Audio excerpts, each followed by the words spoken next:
So to fill us in on the detail, let's welcome the policy strategist who insists on personally inspecting all of the new breweries and distilleries as they come online, maybe not. The Director of Manufacturing Strategy at the Queensland Department of Regional Development, Manufacturing and Water, Mr. Bill Walker. Here he is, yes. Thank you very much. This is loud. As you say, drinks with umbrellas, 2 words, Bundy rum. We've got them all. Okay. I'll start.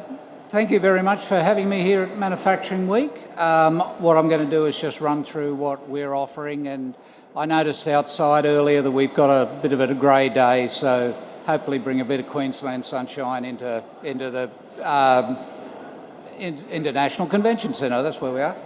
Okay. I'd like to acknowledge the traditional owners of the land and their elders past, present and future, and on the grounds we meet on today. And then, yes, so manufacturing in Queensland.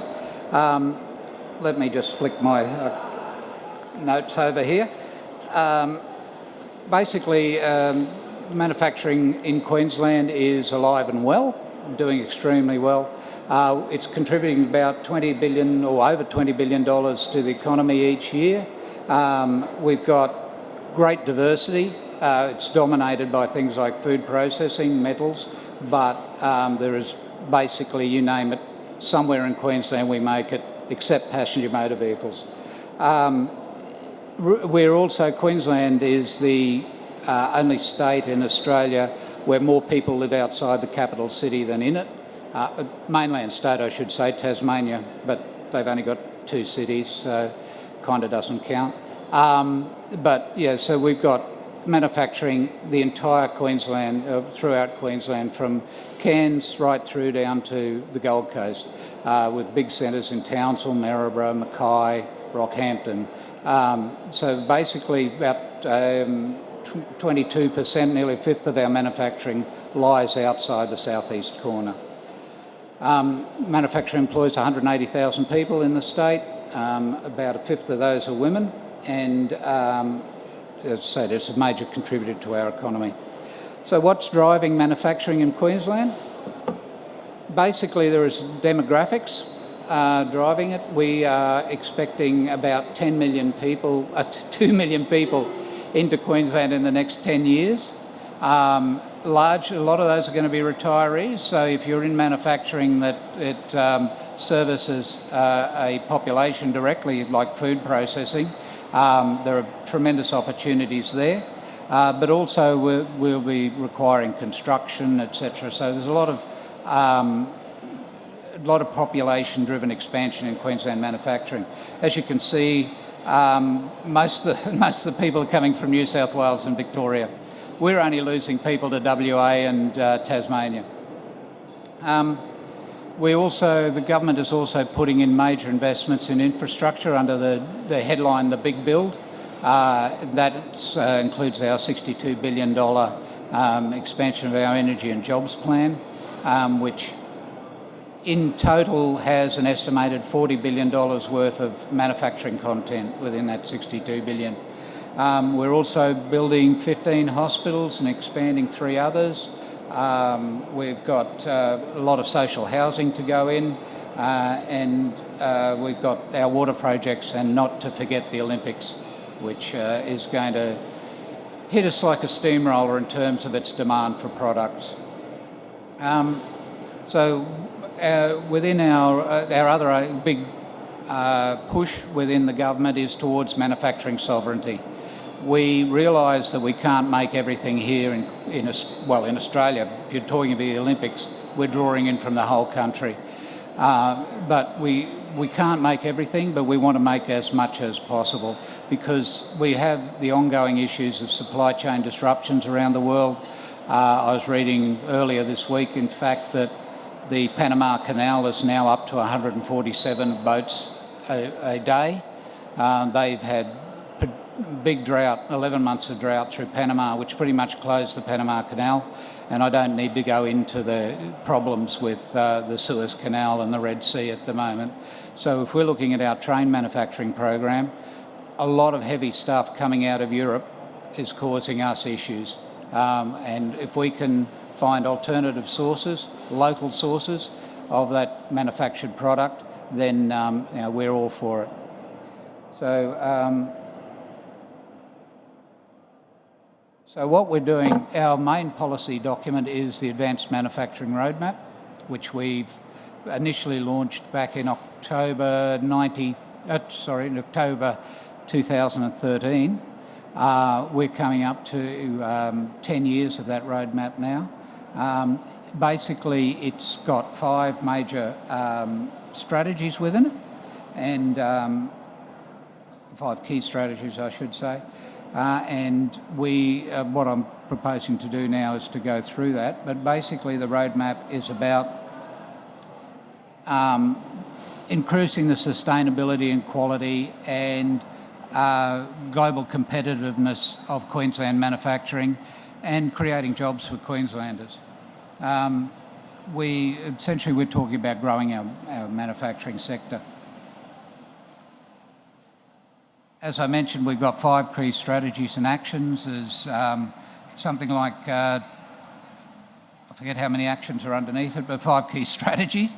I noticed people taking some photos there. So I'll go through them one after the other. So our first strategy is about what we're doing to actually physically assist manufacturers, and that's primarily through our grant programs.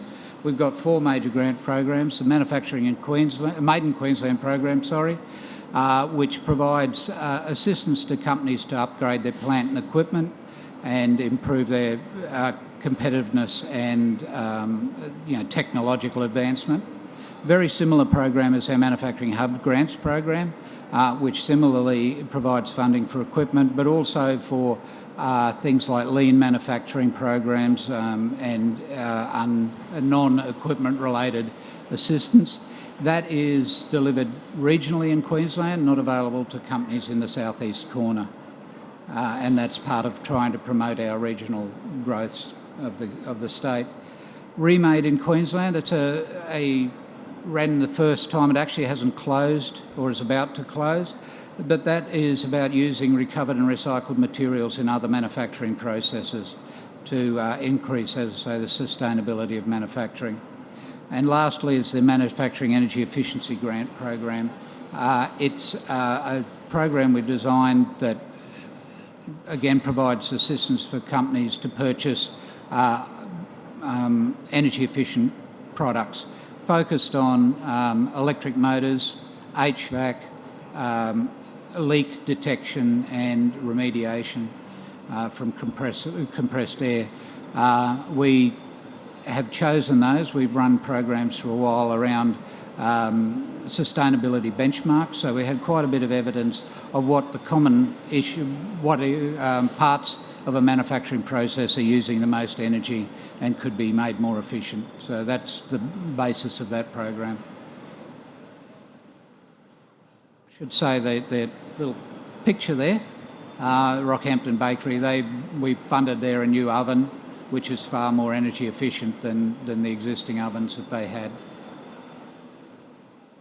Workshops and seminars, I'm not going to go through those, but basically we're offering a range of, as I say, non-financial assistance to companies in areas such as sustainability, lean manufacturing, cybersecurity, a range of issues that affect manufacturers. That's a distillery, in case anybody's wondering. We have 80 distilleries, right? Which I haven't visited every single one of them, but quite a few. Our next major strategy is to build capability in the energy sectors. As I've said, we've got our Energy and Jobs Plan, which is 62 billion. But aside from the grants, we're also a member of the HILT CRC, which is looking at methods and processes for large emitters, primarily steel, aluminium and coal. Cement. Aluminium is obviously something that's of great interest to Queensland, but how they in their processes can reduce their emissions. and I mentioned the sustainability workshops and seminars.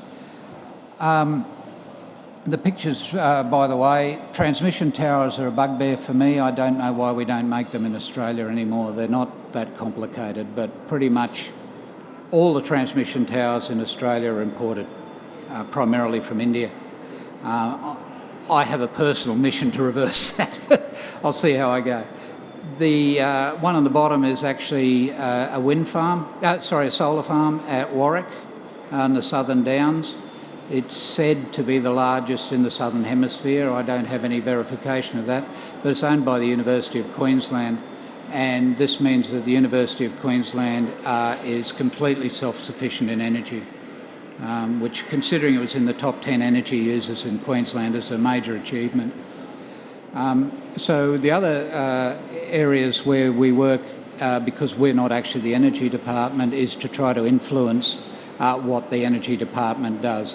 So one of our programs that we're working at the moment is on supply chains of state significance, where we're identifying some specific supply chains where we believe that we definitely need security around them, and are introducing a number of mechanisms by which we will absolutely source locally for those products.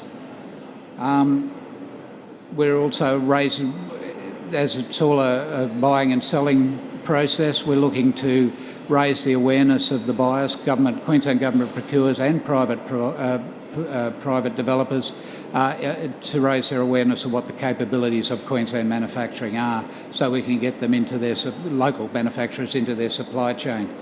Part of that is going to be manufacture under licence, and we recognise there are some issues about that, so what we're doing is working up some guidelines on how you might negotiate a licence agreement to manufacture under licence with a foreign company.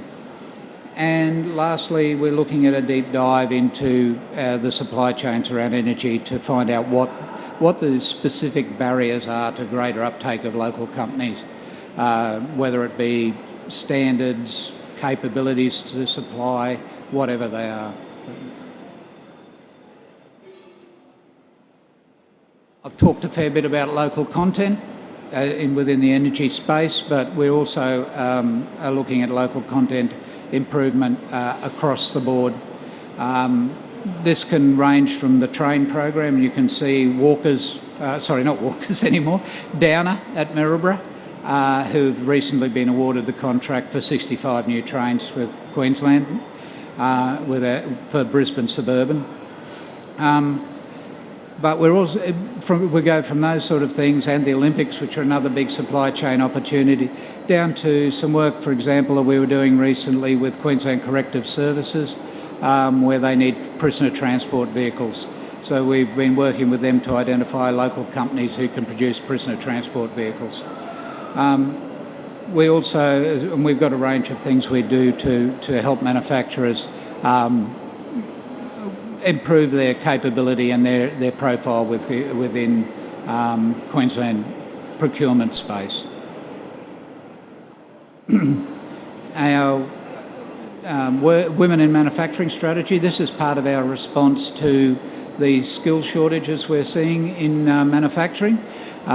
We've got about 30% of the workforce are women, but a lot of those are in administrative roles. We're looking to increase the involvement of women in the trade and trade side and on the shop floor. Technical is the other word I was looking for then. So we've done some particular work about that, including a promotional video series, which was filmed by a Queensland company called She Made It, and you can search on YouTube for She Made It to get an idea of what we're doing there.